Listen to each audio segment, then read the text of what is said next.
देखो, ये अध्यात्म मार्ग है, बहुत समझना होगा। आर्मी के एक जवान को जब पुष्ट करना होता है तो चढ़ाई में चढ़ना है तो वजन हल्का करना चाहिए ना, और वजन बढ़ा दिया जाता है। 2 किलो, 5 किलो, 3 किलो, ये ऐसे ऐसे ऐसे, और राइफल और इतना खान पान सामग्री, पूरा बिस्तर, जल, सब पूरी व्यवस्था फिट। 10 दिन के लिए पूरी सामग्री उसकी पीठ पे लदी हुई, और चढ़ना का है पहाड़ पे। जबकि और हल्का कर देना चाहिए चढ़ाई का समय, नहीं, कमजोर नहीं रखना अपने जवान को। ऐसे ही श्री भगवान कहते, जिस पर मैं कृपा करता हूं सर्वस्व नाश कर देता हूं। बंधु विच्छेदम, परिवार उसके प्रति नफरत करने लगता है। जीवितम कष्टेन, सा कष्टेन जीवितम, वो बड़े कष्ट से जीवित रहता है। सुन के डर जाओगे, सुन के डर जाओगे कि अरे भगवान कृष्ण की कृपा का ये फल है, ये तो हमें बिल्कुल नहीं चाहिए। और इसमें गूढ़ बात है, ये भयावह करके परमानंद की बात श्री भगवान कह रहे हैं। जैसे बनचंद महाप्रभु जब राधा वल्लभ लाल जी का मंदिर बनने का था तो बहुत से धनी मानी तैयार हुए, तो उनका जो राधा वल्लभ लाल जी का मंदिर बनवाएगा वो मर जाएगा। अब आगे आओ, कौन बनवाएगा? कोई नहीं। सुंदर दास जी ने जब सुना तो उन्होंने विचार किया कि प्रभु के मंदिर बनवाने वाला मर जाएगा, जरूर इसमें कोई रहस्य है, जरूर कोई इसमें आंतरिक रहस्य है। वो आगे आए और बनचंद महाप्रभु के चरण पकड़े और कहा, प्रभु ये सेवा मुझे दीजिए। बोले, पता है तुम्हें, जो मंदिर बनवाएगा वो मर जाएगा। बोले, प्रभु तैयार हो, वैसे ही मरना है, प्रभु के लिए मरना, क्या तैयार हो, ठीक, करो सेवा। पर प्रभु एक इच्छा है, एक बार मंदिर बन जाए और 1 साल राधा वल्लभ जी के पूरे उत्सव देख लूं, फिर मर जाऊं तो। मुस्कुरा दिए, बोले ठीक है, ऐसा ठीक है। मंदिर बना, 1 साल उत्सव हुई और श्री जी के सामने बनी वृषभानु नंदनी आज, भूषण वसन विविध पहिरेतन, पिय मोहनित साज। ये समाज में पद हो रहा है और आप निकुंज पधार रहे हैं। शब्द क्या था? मर जाओगे। आंतरिक फल क्या था? जो मंदिर बनवाएगा सीधे निकुंज जाएगा, तो लाखों के नंबर लग जाते। बात वही है, लाखों तैयार हो जाते, केवल मंदिर बनवाने से निकुंज की प्राप्ति। प्रभु मेरा धन, मेरा धन, लेकिन मर जाओगे, पीछे हट गए। समझ रहे हो ना? महान वस्तु को भयावह में छुपाया गया है। भगवान कह रहे, जो मेरा अनन्य भक्त होता है और मैं जिस पर कृपा करता हूं उसका सर्वनाश कर देता हूं। सुन के ही भय लगता है। दूसरी, बंधु विच्छेदम, परिवार का कोई प्यार नहीं कर सकता उसे, ये मैं रचना रचूंगा। सा कष्टेन जीवितम, कष्ट पूर्वक जीवन जिएगा, मरेगा भी नहीं, कष्ट पूर्वक जिएगा। अब लगता है कि प्रभु ऐसी कृपा आप मत करो, ऐसी कृपा। अब इसका आंतरिक भाव, जितने अमंगल, जितनी कामनाएं जो हमें आज तक संसार में दंड देती रही, अहम तो हम सर्व पापेभ्यो, सर्वनाश कर देता हूं। किसका? अहम तो हम सर्व पापेभ्यो मोक्षयिष्यामि मां शुचा, सर्वनाश कर देता हूं उनका जो मेरे शरणागत को स्वप्न में भी दुख देने की बात सोचे, चाहे वो कर्म हो या कोई भी हो। अगर ऐसे तो हृदय उत्साहित होता है ना, जब कह रहे हैं उसका सर्वनाश कर देता हूं तो घबरा जाते ना कि ऐसा। बंधु विच्छेदम, क्या? भाई, माता, पिता, परिवार, उसका मैं बन जाता हूं, मैं उसका भाई बन जाता हूं, मैं उसका दोस्त बन जाता हूं, मैं उसकी मां बन जाता, सारे संबंधों का पोषण मैं करता हूं स्वयं। सा कष्टेन जीवितम, वो मेरे प्रेम में व्याकुल होकर अपनी श्वासें पूर्ण करता है। ऐसा नहीं कि असाध्य रोग हो गया तो वो कष्ट से जीवित, नहीं। ये हम अंतर की बात जो प्रभु ने समझाया वो तुम्हें बता रहे हैं। नहीं, वो तो बिल्कुल ऐसे बोल दिए जिससे सब भयभीत हो जाए। बहुत कीमती वस्तु को भयावह जगह रखी जाती है। देवलोक में अमृत रखा हुआ है, वहां 2 सर्प ऐसे हैं, अपलक दृष्टि से रहते हैं। उनकी दृष्टि में जो आएगा तत्काल भस्म हो जाएगा, चाहे देवता हो या कोई हो, उनकी दृष्टि नहीं पड़नी चाहिए, क्योंकि अमृत है। कोई भी कीमती वस्तु बहुत सुरक्षित रखी जाती है, तो भगवत प्राप्ति बहुत सुरक्षित रखी गई है। हमारा घर धाम है, नित्य धाम। तो कह रहे यहां तक आने के लिए इतनी सुहावनी वस्तुएं, इतने सुहावने भोग, इतनी सुहावनी वाटिकाएं रची गई है मार्ग में कि आपको लगेगा जाना तो है ही है, थोड़ा देर विश्राम कर, बस जहां तुमने वहां रमण करने की सोची तो मार्ग गायब। जिस मार्ग में चल रहे थे घर पहुंचना है, वो मार्ग है गायब। ये दिव्य मार्ग है, परमार्थ, वहीं वो रम जाता है। और राह अंतर जा, अब राहें नहीं रह गई, मार्ग नहीं रह गया। ये अंतर की बात कहते हैं। ये वो मार्ग नहीं कि थोड़ी देर आराम कर लेंगे, भोग भोग लेंगे, फिर चल लेंगे। भोग में गए तो मार्ग ही गायब, मार्ग ही अंतर ध्यान हो जाए। कहां चल रहे थे, कैसे चल रहे थे, बुद्धि काम नहीं, मार्ग ही गायब। मोक्ष मूलम गुरु कृपा, वो गुरु कृपा से मार्ग प्रकाशित होता है, प्रकट होता है। इसलिए संसार के कल्याण के लिए जो अनुभवी संत महापुरुष जन हैं, वो चीख चीख के कह रहे हैं कि घर लौटो घर। ये संसार दुखालय तुम्हारा घर नहीं है, पर राह में अटको मत और भटको मत। ये राह में ऐसे पथिक अटक जाते हैं और भटक जाते हैं जो थोड़ा मन चले होते हैं। थोड़ा मन चले अर्थात मन के अनुसार कर। इस मार्ग में मन चलों का खेल नहीं है। इस मार्ग में मन को निग्रह करना है, मन को हटा करके अपने प्रभु तक पहुंचना है। कब तक इस मन को दुलार करते रहेंगे, थक गए। कभी विचार करके दे, कितना गंदा है मन यार, कहां फंसाता है, कहां लगाए हुए हैं। सोचो कहां लगाए हुए, कितनी भुलावे की खेल। ऐसे अभक्ष पदार्थ खवाता है, ऐसे अपेय पदार्थ पिलाता है, ऐसे अकृत्य कृत्य कराता है जिसे घृणा हो जाए।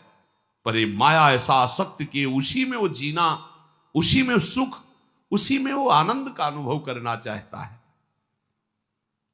अनित्यम सुखम लोकमिमं प्राप्य भजस्व माम। ये अनित्य है, असुख है संसार। प्रभु का भजन करके प्रभु को प्राप्त हो, स्वयं कह रहे हैं। इस अनित्य में मत फंसो, ये तुम्हें स्वतंत्रता दी गई। तुम प्रारब्ध के अधीन नहीं हो, कोई पशु नहीं हो, मनुष्य हो। प्रारब्ध शुभ अशुभ कर्मों के जो संचित हैं, उनमें से कुछ परिणाम निकालकर इस शरीर को दिया गया है। आप जो चाहो कर सकते हो, घोर पाप कर सकते हो और बहुत दिव्य भजन करके भगवान को प्राप्त कर। ये स्वतंत्रता है आपकी, बिल्कुल स्वतंत्र हो। आप मनमानी आचरण कर सकते हो और आप शास्त्र के अनुसार चल सकते हो। आप गुरु की वचन के अनुसार चलकर परमात्मा प्राप्ति कर सकते हो और मन के अनुसार चलकर दुर्गति को प्राप्त हो सकते हो। पूरी स्वतंत्रता है मनुष्य जन्म में। पर ध्यान रखो, ये शरीर क्षण भंगुर है, कभी भी नष्ट हो सकता है।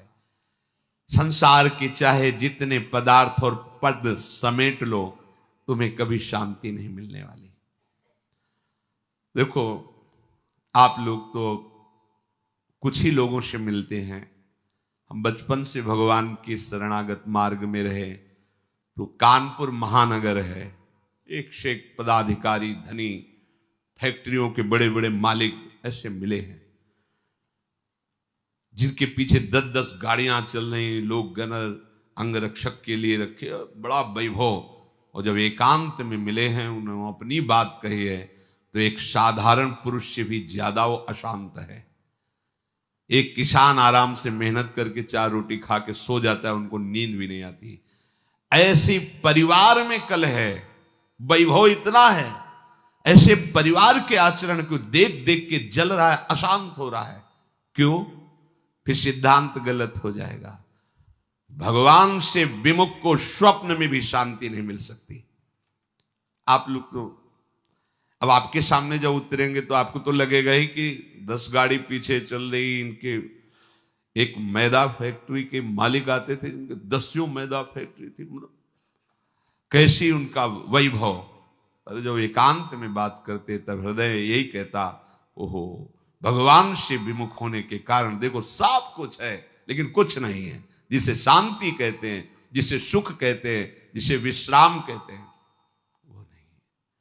भगवत भक्त जो भजन परायण है, चरित्र में देखा गया उनके पास सही वस्त्र भी नहीं, भोजन भी नहीं, और परमानंद में डूबे परवाह, आनंद मगन, शांति। उनके हृदय में शांति क्या, उनके समीप पहुंच जाओ तो तुम शांत हो जाओगे, उनके दर्शन कर लो तो हृदय विश्राम मानने लगेगा। इसलिए तुम्हें यदि परमार्थ का, अध्यात्म का मार्ग मिल गया तो तुम बड़े भाग्यशाली हो। अब तुम्हें सावधानी ये रखनी कि मार्ग छूटने न पावे। अध्यात्म मार्ग बहुत बड़ी कृपा से मिलता है। ये हम लोग अज्ञानी हैं, पाए रतन चिन्ह्यो नहीं, दीन्हो करते डाल। ये माया श्री कृष्ण की मोहे सब संसार। दुख के समुद्र से निकलने का अवसर मिल गया है, सावधान हो जाओ। तुम्हें तृप्ति और बोध इसी अध्यात्म मार्ग में मिलेगा, केवल अध्यात्म मार्ग में मिलेगा, लोक में नहीं। अभी एक दिन एकांतिक में 20 वर्ष का नया बालक होगा, बड़े आर्त भाव से कह रहा था कि मेरी बड़ी दुर्दशा हो गई है, विक्षिप्त सा हो रहा हूं। मैंने ऐसी अपवित्र हस्तक्रिया की जिससे अपने ब्रह्मचर्य को नष्ट किया। आज हमारा जीवन ऐसा खोखला हो गया कि अंदर से अशांत, हर समय में बहुत कष्ट में रहता हूं, बहुत परेशान हूं, अब क्या करूं। सोचो, अभी 20 वर्ष की अवस्था, अभी तो यौवन का रंग आने वाला है और वो अपने आप को इस स्थिति में ले गया। अब क्या होगा। बस किस हेतु से गया वो ऐसी स्थिति में। एक जनेंद्री ने फंसा लिया कि इसके घर्षण में सुख है। स्थिति क्या हुई, पूरे जीवन की नींव नष्ट कर दी। सुख का और तृप्ति का एकमात्र उपाय अध्यात्म है।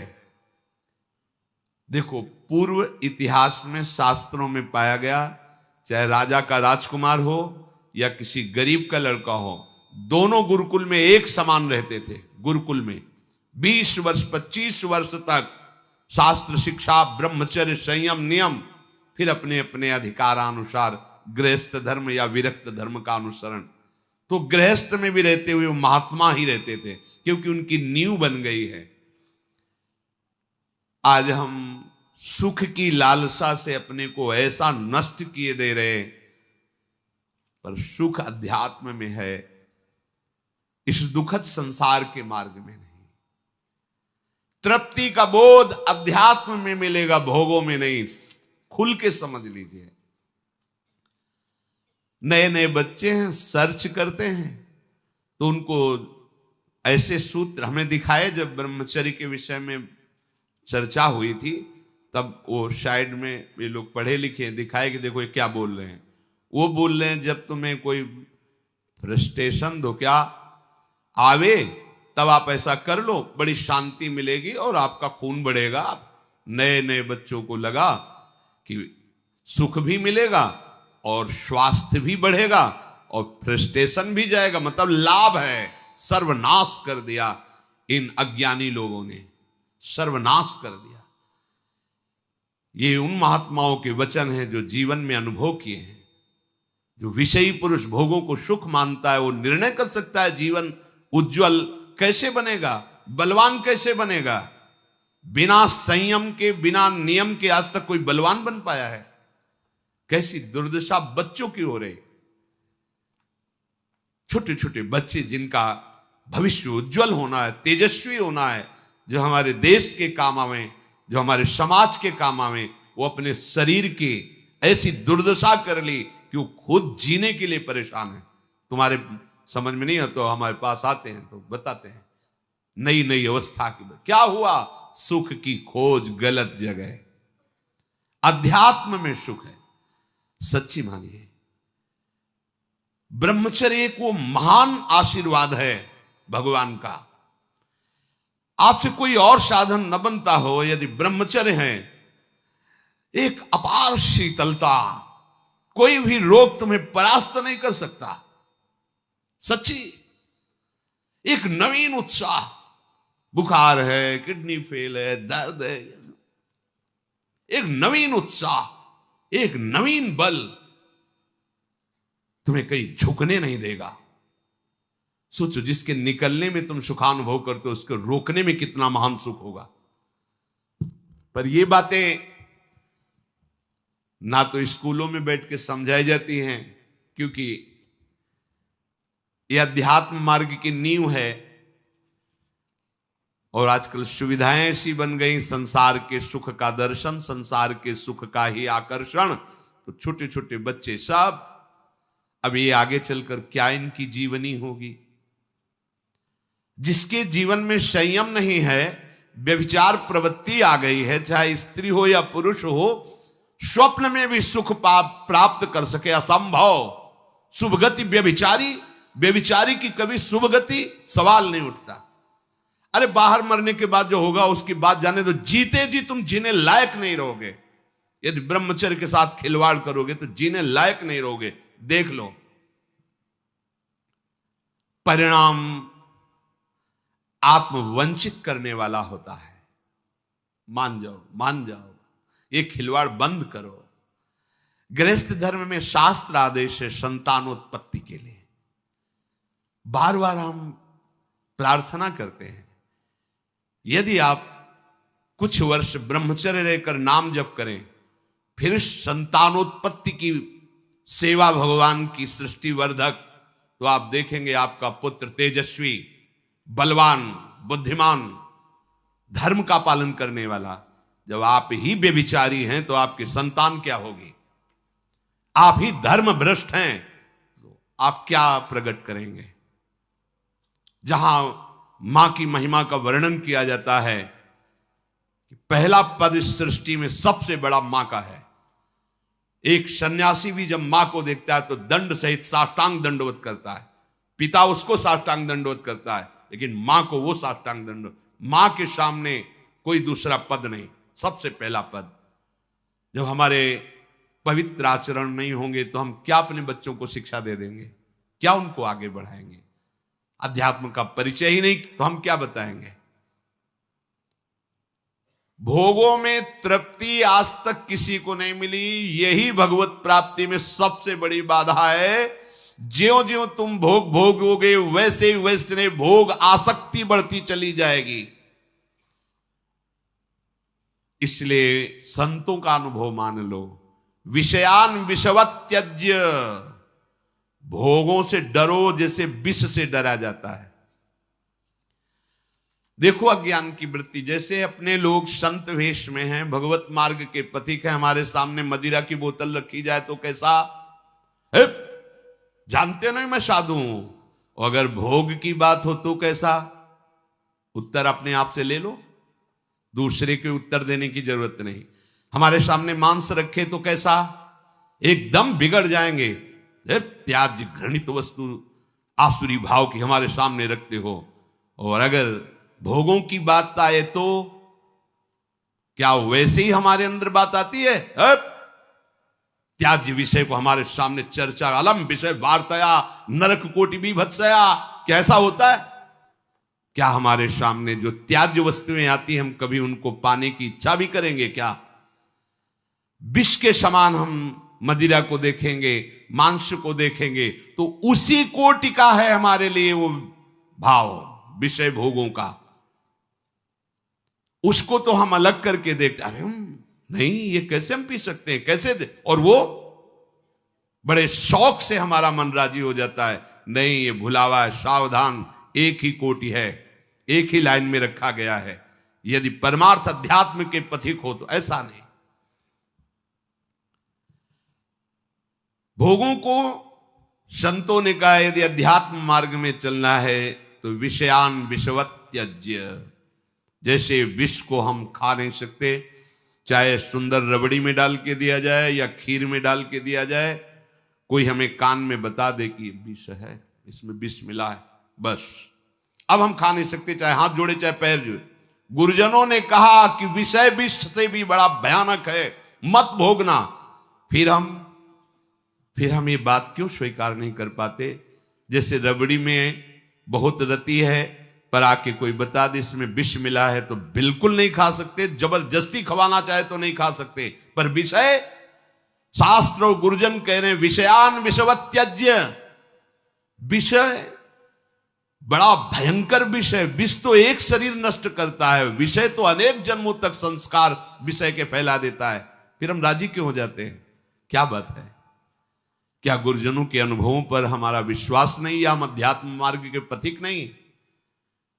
वो चैप्टर ही हमारा नहीं है।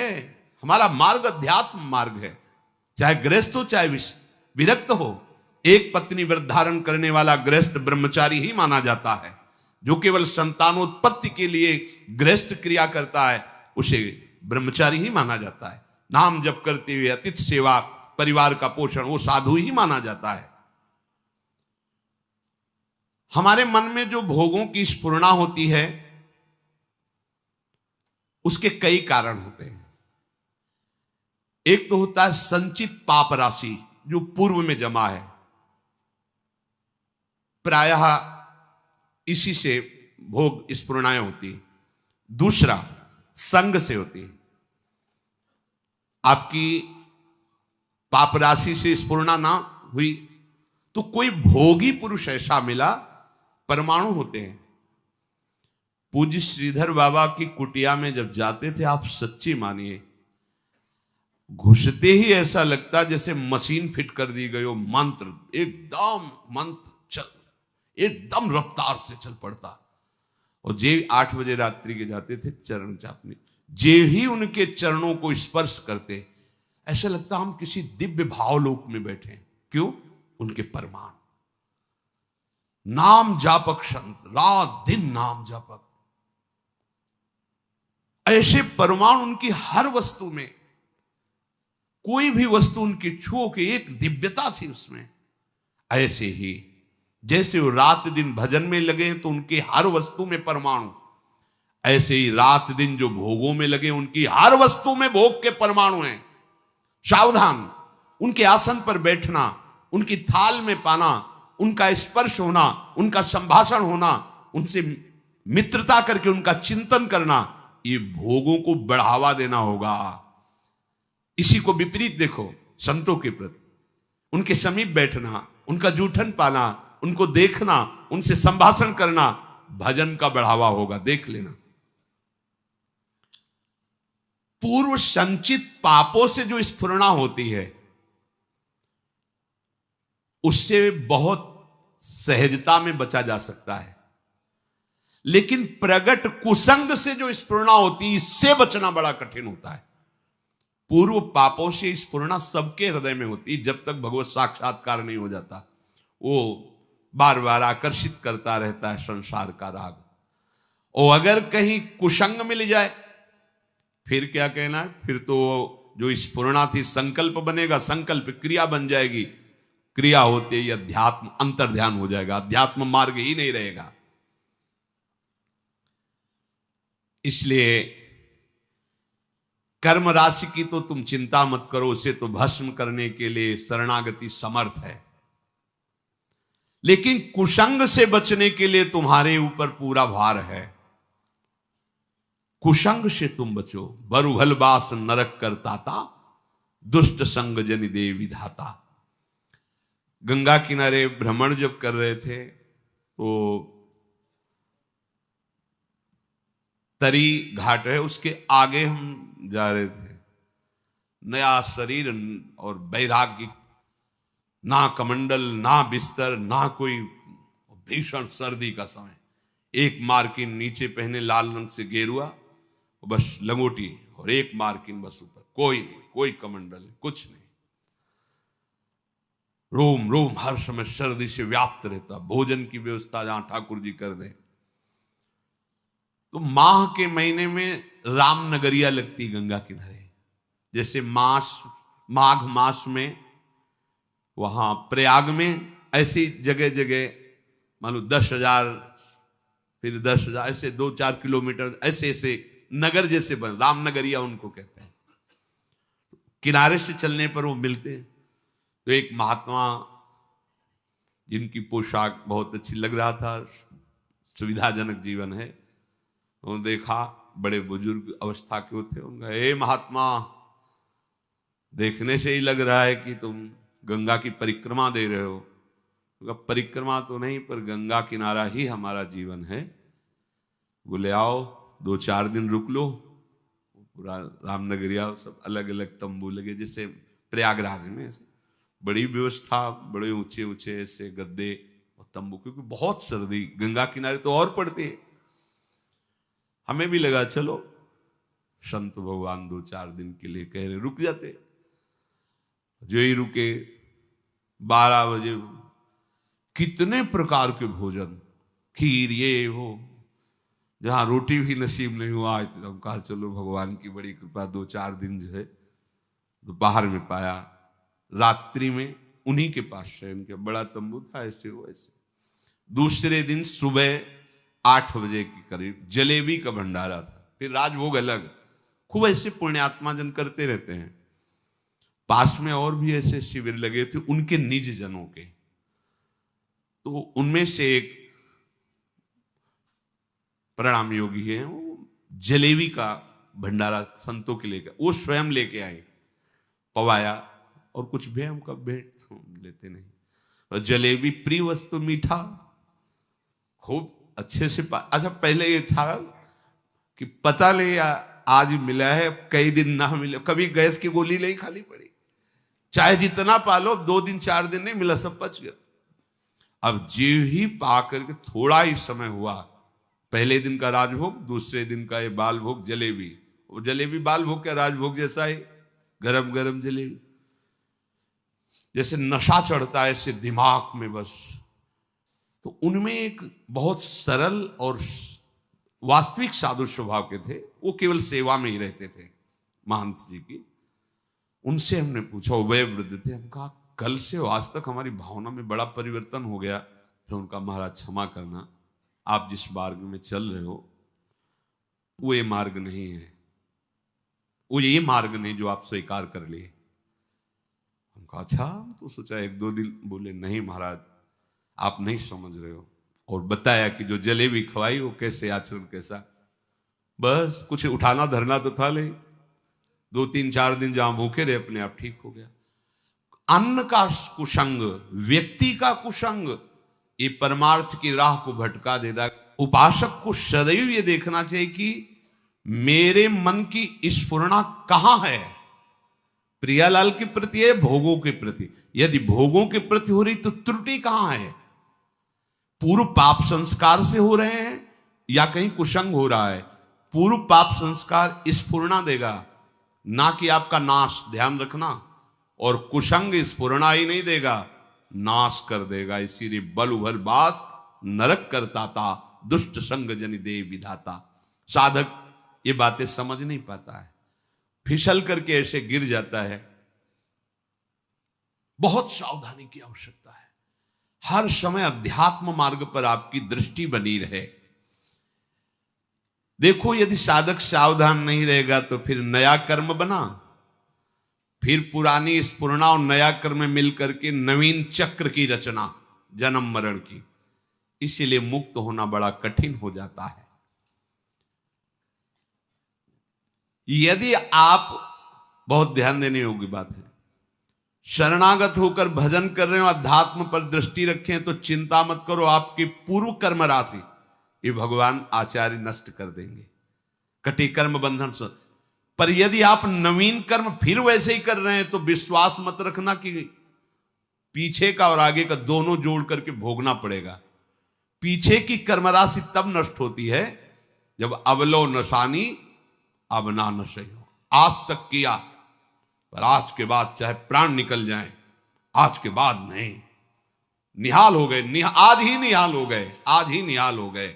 हम तो हम सर्व पापे भ्यू मोक्षयिष्यामि, मेरे सरकार बोल रहे हैं, प्रभु बोल रहे हैं। पर यदि ऐसा कि नए कर्म भी क्रियमाण भी पापाचरण हो रहा है, फिर नहीं, सिद्धांत काम नहीं करे, फिर पीछे का लागू हो जाएगा। फिर आप कहोगे कि अध्यात्म में उन्नति नहीं हो रही, कोई लाभ नहीं मिल रहा, कोई सुख नहीं मिल रहा, क्योंकि आप गलती कर रहे हो। चलनी में गैया दुहे और दोष दैव को दे। देखो, आपके पीछे के कर्म प्याज जैसे बदबू वाले हैं, जमा है गोदाम में। ऊपर से यदि केसर और कपूर लाद दिया जाए तो केसर और कपूर की गंध प्याज को नष्ट करके अपना प्रभाव दिखा देगी।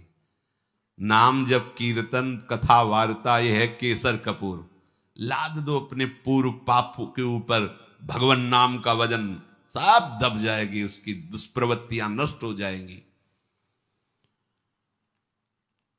अगर कहीं वायु का झोंका चले और कपूर खुला रह जाए तो उड़ जाएगा, फिर प्याजे की गंध रह जाएगी। माया का झोंका चला और आप अपने यश कीर्ति में, अपनी बड़ाई सम्मान प्रतिष्ठा में, भजन में कमी, मान सम्मान प्रतिष्ठा में बह गए तो उड़ गया कपूर। अब बचा प्याज है, उसकी दुर्गंध शुरू हो जाएगी। कितना महापुरुषों ने सूक्ष्मता से अनुभव किया है। इसलिए ध्यान रहे कि इस माया की वायु का प्रवेश आपके हृदय में ना होने पाए, नहीं दुर्गंध ही रह जाएगी, केसर कपूर की गंध नहीं रह जाएगी। ये माया के प्रवाह का, तूफान का क्या भाव समझें? सबसे ज्यादा अहंकार, इसी में सारे दोष आते हैं। मैं तपस्वी हूं, मैं साधक हूं, मैं ज्ञानी हूं, मैं ध्यानी हूं, मैं बड़ा भगत हूं। इस तरह की अगर अध्यात्म मार्ग में कहीं भी कोई भी वृत्ति है तो वो आपकी दुर्वासना जो दबी हुई है उसको उठा लेगी। मैं बहुत नीच अधम हूं, अगर ये कुछ साधन बन रहा है तो श्री जी की कृपा से बन रहा है, गुरु जी की कृपा से बन रहा है दुर्गंध वाली बातें, पर ऊपर कपूर और केसर है, उसकी दुर्गंध आपके हृदय को परास्त नहीं कर पाएगी। उपासक धीरे धीरे अपने बुरे स्वभाव को, बुरे कर्मों को सद्भाव से, अच्छे स्वभाव से दबा देता है। नष्ट नहीं हुआ, नष्ट होता है भगवत साक्षात्कार पर। जब तक प्रभु से आंखें ना मिले तब तक विश्वास न करना कि काम हो गया। यही डर हरिवंश हित जिनो भ्रमय गुण सलिल पर, जिहि नामन मंगल लोक त्यों शिव हरिपद भज न विलंब करे। आगे चल करके प्रभु ऐसी ज्ञानाग्नि पैदा कर देंगे कि फिर वो दुर्गंध वाली चीजें ही नहीं रह जाएंगी। इसलिए जितना जीवन है, एक बार हम अपने प्रभु को समर्पित करके केवल भजन में लगावें। जो भी हम कार्य करें अपने प्रभु को समर्पित करते रहें। भगवान जो बार बार कह रहे हैं ना, मेरे को समर्पित करो, भगवान को कुछ चाहिए नहीं। जैसे भगवान कहते हैं यत करोषि, जो तुम करते हो, यदश्नासि, जो तुम खाते हो, तो मेरे को समर्पित करो। ये दुलार है।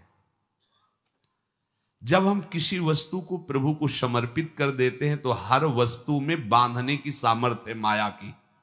कोई भी सड़ी से सड़ी वस्तु में एक माया शक्ति है जो हमें आसक्ति से बांधती है, आसक्ति से। प्रभु कहते मेरे को समर्पित कर दो। जैसे कर्म समर्पित कर दिया, अब कर्म बंधन नहीं रहेगा। भोग समर्पित कर दिया, अब वो प्रसाद हो। प्रभु तुम्हारे भले के लिए कह रहे हैं कि जो प्रभु को समर्पित कर दिया जाता है वो निर्विकार हो जाता है। बात समझो। ये भगवान तो कहते हैं कि सब तुम मेरे लिए, अगर नहीं समर्पित करोगे तो दुर्गति को प्राप्त होगे। भगवान तो नाराज होके बोल रहे हैं। नाराज नहीं, उस वस्तु का प्रभाव है।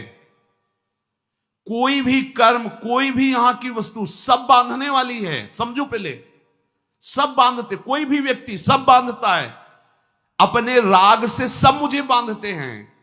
अगर प्रतिकूल हुआ तो द्वेष से बांधते हैं। यहां कोई मुक्त करने वाला नहीं है। एक एक वस्तु, एक एक व्यक्ति, एक एक परिस्थिति केवल बांधती है। और हम साधना कर रहे हैं मुक्त होने की। कैसे करे?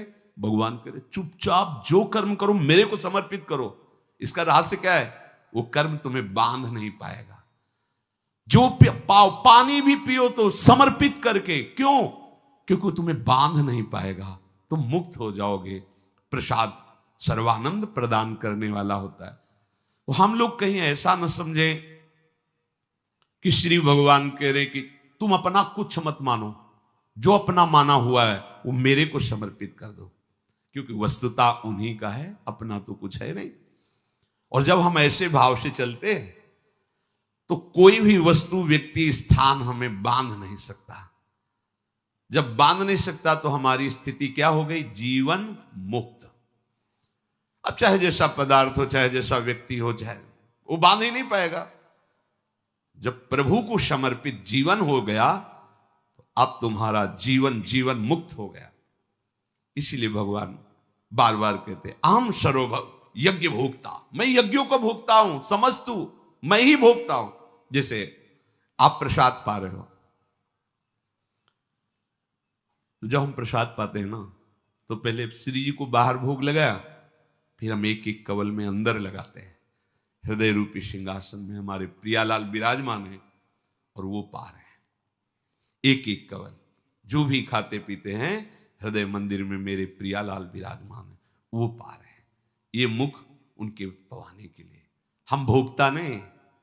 और वैसे भी सिद्धांत में भगवान कहते हैं कि भोक्ता तो मैं हूं। अहम वैश्वानरो प्राणी नाम देहमाश्रिता, वैश्वानर अग्नि के रूप में मैं समस्त प्राणियों के देह में विराजमान होकर उस अन्न को पचाता हूं। तो कौन पा रहा है? प्रभु पा रहे। हमारी सारी चेष्टा प्रभु के लिए हो जाए तो अभी जीवन मुक्त हो जाए। तो जो भी हम क्रियाएं कर रहे हैं, जो भी हम भोग लगा रहे हैं, तो क्या ऐसी गंदी क्रियाएं, ऐसी गंदी भोग वृत्ति हम प्रभु को अर्पित कर सकते हैं क्या? तो बचो। जो प्रभु को अर्पित नहीं कर सकते वो खाओ मत। जो प्रभु को अर्पित नहीं कर सकते वो क्रियाएं कैसे करोगे तुम? अरे जब सद क्रियाएं तुम्हें शुभ क्रियाएं ना बांध पावे, इसलिए वो कह रहे हैं समर्पित कर दो, तो असत क्रियाएं जो समर्पित नहीं होती हैं उनसे तुम्हारी दुर्गति हो जाएगी। और ये जीवन केवल भगवत प्राप्ति के लिए। इसलिए एक एक क्षण अपने प्रभु के चरणों में समर्पित करते हुए उनका सतत स्मरण करो। श्री राधा वल्लभ लाल की।